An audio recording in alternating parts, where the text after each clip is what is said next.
ನಮಸ್ತೆ ವೀಕ್ಷಕರೇ, Kumar news one Kannada ಚಾನಲ್ಗೆ ಮತ್ತೆ ನಿಮ್ಮೆಲ್ಲರಿಗೂ ಸ್ವಾಗತ. ಅಡಿಕೆ ಬಾಯಿ ಕ್ಯಾನ್ಸರ್ಗೆ ಕಾರಣ ಎಂತೆಂದು WHO ಅಂಗಸಂಸ್ಥೆ ವರದಿಯನ್ನು ನೀಡಿದೆ. ಬೆಳೆಗಾರರ ನೆತ್ತಿ ಮೇಲೆ ಆತಂಕದ ತೂಗುಗತ್ತಿ ಸಹ ಇಟ್ಟಿದೆ. ವಿಶ್ವ ಆರೋಗ್ಯ ಸಂಸ್ಥೆಯ ಅಂಗಸಂಸ್ಥೆಯೊಂದು ಅಡಿಕೆ ಬಾಯಿ ಕ್ಯಾನ್ಸರ್ ಕಾರಕ ಎಂಬ ವರದಿಯನ್ನು ಇತ್ತೀಚೆಗೆ ಬಿಡುಗಡೆ ಮಾಡಿದೆ. ಇದು ಬೆಳೆಗಾರರಲ್ಲಿ ಆತಂಕದ ಹೆಚ್ಚಿಸಿದೆ. ಇತ್ತ ಅಡಿಕೆ ಮಾರಾಟ ಸಹಕಾರ ಸಂಘ ಒಕ್ಕೂಟಗಳು ಕೆಂಡವಾಗಿ ವರದಿಯನ್ನು ಒಪ್ಪುವುದಿಲ್ಲ ಅಂತಂದು ಈ ಬಗ್ಗೆ ಒಂದು ಮಾಹಿತಿ ನಾವು ನಿಮ್ಮ ಮುಂದೆ ಇಡ್ತಾ ಹೋಗ್ತೀವಿ ವೀಕ್ಷಕರೇ. ವಿಶ್ವ ಆರೋಗ್ಯ ಸಂಸ್ಥೆಯ ಅಂಗಸಂಸ್ಥೆಯೊಂದು ಅಡಿಕೆ ಕ್ಯಾನ್ಸರ್ ಕಾರಕ ಬಳಕೆ ನಿಯಂತ್ರಿಸಿದರೆ ಬಾಯಿ ಕ್ಯಾನ್ಸರ್ ಪ್ರಮಾಣವನ್ನು ವಿಶ್ವದಲ್ಲೇ ತಡೆಗಟ್ಟಬಹುದು ಎಂದು ವರದಿಯನ್ನು ನೀಡಿದೆ. ಅಡಿಕೆಗೆ ಮತ್ತೆ ಕ್ಯಾನ್ಸರ್ ಕಾರಕ ಪಟ್ಟವನ್ನು ಕಟ್ಟಿರುವುದಕ್ಕೆ ರಾಜ್ಯ ಅಡಿಕೆ ಮಾರಾಟ ಸಹಕಾರ ಸಂಘ ಒಕ್ಕೂಟಗಳು ಕೆಂಡವಾಗಿ ವರದಿಯನ್ನು ಒಪ್ಪುವುದಿಲ್ಲ ಎನ್ನುತ್ತಿವೆ. ಆದರೆ ಬೆಳೆಗಾರರ ನೆತ್ತಿ ಮೇಲೆ ಮಾತ್ರ ಆತಂಕದ ತೂಗುಗತ್ತಿ ತೂಗುತ್ತಿದೆ. ದೇಶದಲ್ಲಿ, ಅದರಲ್ಲೂ ದಕ್ಷಿಣದ ರಾಜ್ಯಗಳಾದ ಕರ್ನಾಟಕ, ತಮಿಳುನಾಡು, ಕೇರಳ, ಆಂಧ್ರ ಪ್ರದೇಶದಲ್ಲಿ ಪ್ರಮುಖ ವಾಣಿಜ್ಯ ಬೆಳೆಯಾಗಿ ಅಡಿಕೆ ವ್ಯಾಪ್ತಿ ಸಿಕ್ಕಾಪಟ್ಟೆ ಹೆಚ್ಚುತ್ತಿರುವ ಹೊತ್ತಿನಲ್ಲಿಯೇ ಬಂದಿರುವ ವರದಿ ಈಗ ರಾಜ್ಯದಲ್ಲಿ ತಲ್ಲಣವನ್ನು ಉಂಟುಮಾಡಿದೆ. WHO ಅಂಗಸಂಸ್ಥೆಯಾದ International Agency for Research and cancer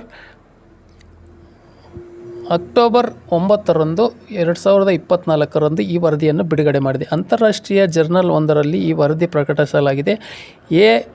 AIRC ಬಾಯಿ ಕ್ಯಾನ್ಸರ್ ಬಗ್ಗೆ ಸಂಶೋಧನೆ ಮಾಡುವ ಸಂಸ್ಥೆಯಾಗಿದ್ದು, ಪ್ರತಿ 5 ವರ್ಷಕ್ಕೊಮ್ಮೆ ತನ್ನ ವರದಿಯನ್ನು ಬಿಡುಗಡೆ ಮಾಡುತ್ತದೆ. ಈ ಸಂಸ್ಥೆ ಈ ಹಿಂದೆ ನೀಡಿದ ವರದಿಯಲ್ಲೂ ಅಡಿಕೆ ಕ್ಯಾನ್ಸರ್ ಕಾರಕ ಎಂತೆಂದು ಹೇಳಿದೆ. ಈಗ ಮತ್ತೆ ಅಡಿಕೆ ಬಳಕೆ ಮತ್ತು ಹೊಗೆ ರಹಿತ ತಂಬಾಕು ತಿಂದು ಉಗುಳುವ ಬಳಕೆಯನ್ನು ನಿಯಂತ್ರಿಸಿದರೆ ವಿಶ್ವದಲ್ಲೇ 1/3 ಬಾಯಿ ಕ್ಯಾನ್ಸರ್ ತಡೆಗಟ್ಟಬಹುದು ಎಂತೆಂದು ಹೇಳಿದೆ. ತಂಬಾಕು ಮಿಶ್ರಿತ ಅಡಿಕೆ ಮಾತ್ರವಲ್ಲದೆ ಅಡಿಕೆಯು ಬೆಳೆಯನ್ನೇ ನಿಯಂತ್ರಿಸುವ ಪ್ರಸ್ತಾವದಿಂದ ಆತಂಕ ಇನ್ನಷ್ಟು ಹೆಚ್ಚಿದೆ ಅಂತ ಹೇಳಲಾಗ್ತಾ ಇದೆ. ಇನ್ನು ಕ್ಯಾಂಪ್ಕೋ, ತುಮ್ಕೋಸ್ ಅಡಿಕೆ ಮಾರಾಟ ಮಹಾಮಂಡಳಿ ಸೇರಿದಂತೆ ರಾಜ್ಯದ ಎಲ್ಲ ಅಡಿಕೆ ಸಹಕಾರ ಸಂಘಗಳು ವರದಿಯನ್ನು ತಾವು ಒಪ್ಪುವುದಿಲ್ಲ. IARC ವರದಿ ಅಡಿಕೆಯನ್ನು ತಂಬಾಕು ಮಿಶ್ರಣದೊಂದಿಗೆ ಸೇರಿಸಿ ವರದಿ ನೀಡುತ್ತದೆ. ಆದರೆ ಅಡಿಕೆ ಕ್ಯಾನ್ಸರ್ ಕಾರಕ ಅಲ್ಲ, ಬದಲಿಗೆ ಕ್ಯಾನ್ಸರನ್ನು ಗುಣಪಡಿಸುತ್ತದೆ ಎಂದು ರಾಜ್ಯ ನಿಟ್ಟೆ ಸೇರಿ ಹಲವು ಅಧ್ಯಯನಗಳು ಹೇಳಿವೆ. ಆಯುರ್ವೇದವು ಇದನ್ನೇ ಹೇಳುತ್ತದೆ ಅಂತಲೂ ಸಹ ಎನ್ನುತ್ತಾರೆ ಸಂಸ್ಥೆಗಳು. ಅಡಿಕೆ ಕ್ಯಾನ್ಸರ್ ಕಾರಕವೇ ಎಂಬ ವಿಚಾರಕ್ಕೆ ಸಂಬಂಧಿಸಿದಂತೆ ಸುಪ್ರೀಂ ಕೋರ್ಟ್ನಲ್ಲಿ ಹಲವು ವರ್ಷಗಳಿಂದ ವಿಚಾರಣೆ ನಡೆಯುತ್ತಲೇ ಇದೆ. ಕೇಂದ್ರ ಸರ್ಕಾರ ಕೂಡ 10 ಕೋಟಿ ವೆಚ್ಚದಲ್ಲಿ ಒಂದು ಎಕ್ಸ್ಪರ್ಟ್ ಕಮಿಟಿಯನ್ನು ರಚಿಸಿದ್ದು, ಈ ಕಮಿಟಿಯ ಮುಂದೆಯೂ ಅಡಿಕೆ ಕ್ಯಾನ್ಸರ್ ಕಾರಕ ಅಲ್ಲ ಎಂಬ ವರದಿ ಭಾರತದ ನಾನಾ ಕೃಷಿ ತೋಟಗಾರಿಕಾ ವಿಶ್ವವಿದ್ಯಾನಿಲಯ ನೀಡಿದ ವರದಿಯನ್ನು ಸಲ್ಲಿಸಲಾಗಿದೆ ಎಂತೆಂದು ಅಡಿಕೆ ಸಹಕಾರ ಸಂಘಗಳು ಹೇಳುತ್ತಿವೆ. ದಶಕಗಳಿಂದ ಅಡಿಕೆ ಕ್ಯಾನ್ಸರ್ ಕಾರಕ ಎಂಬ ವರದಿಗಳಿದ್ದು ಚರ್ಚೆ ಕೊನೆಯೇ ಮುಟ್ಟಿಲ್ಲ. ಈಗ ಮತ್ತೊಂದು ವರದಿ ಬಂದಿದ್ದು ಇದರ ಪರಿಣಾಮ ಏನಾಗಲಿದೆ ಎಂಬ ಆತಂಕ ರೈತರಲ್ಲಿ ಮನೆ ಮಾಡಿದೆ. ಇಂತಹ ವರದಿಗಳು ಹಿಂದೆಯೂ ಬಂದಿವೆ.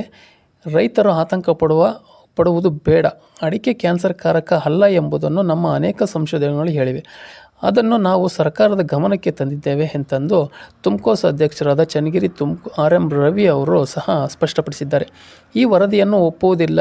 IARC ವರದಿ ತಂಬಾಕು ಮಿಶ್ರಿತ ಅಡಿಕೆ ಬಗ್ಗೆ ಹೇಳುತ್ತದೆ. ಆದರೆ ಅಡಿಕೆ ಕ್ಯಾನ್ಸರ್ ಕಾರಕ ಅಲ್ಲ ಎಂಬ ನಮ್ಮ ರಾಜಕಾರಣಿಗಳು, ನಮ್ಮ ವಿವಿಗಳು ವರದಿ ಬಗ್ಗೆ ಗಮನ ಹರಿಸಬೇಕು.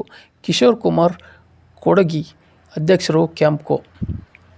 ಇನ್ನು ತೈವಾನ್, ಚೀನಾ ವರದಿಯಲ್ಲೂ ಕ್ಯಾನ್ಸರ್ ಕಾರಕ ಇಲ್ಲ. ಭಾರತ ಕೃಷಿ ಮತ್ತು ತೋಟಗಾರಿಕಾ ವಿರೋಧಿ ವರದಿಯನ್ನು ಮಾತ್ರವಲ್ಲ, ತೈವಾನ್ ಮತ್ತು ಚೀನಾ ದೇಶದ ವರದಿಗಳು ಕೂಡ ಕ್ಯಾನ್ಸರ್ ಕಾರಕ ಅಲ್ಲ ಎಂತೆಂದು ವರದಿಗಳು ಹೇಳಿವೆ ಎಂದು ಕ್ಯಾಂಪ್ಕೋ ಅಧ್ಯಕ್ಷರು ಹೇಳುತ್ತಾರೆ.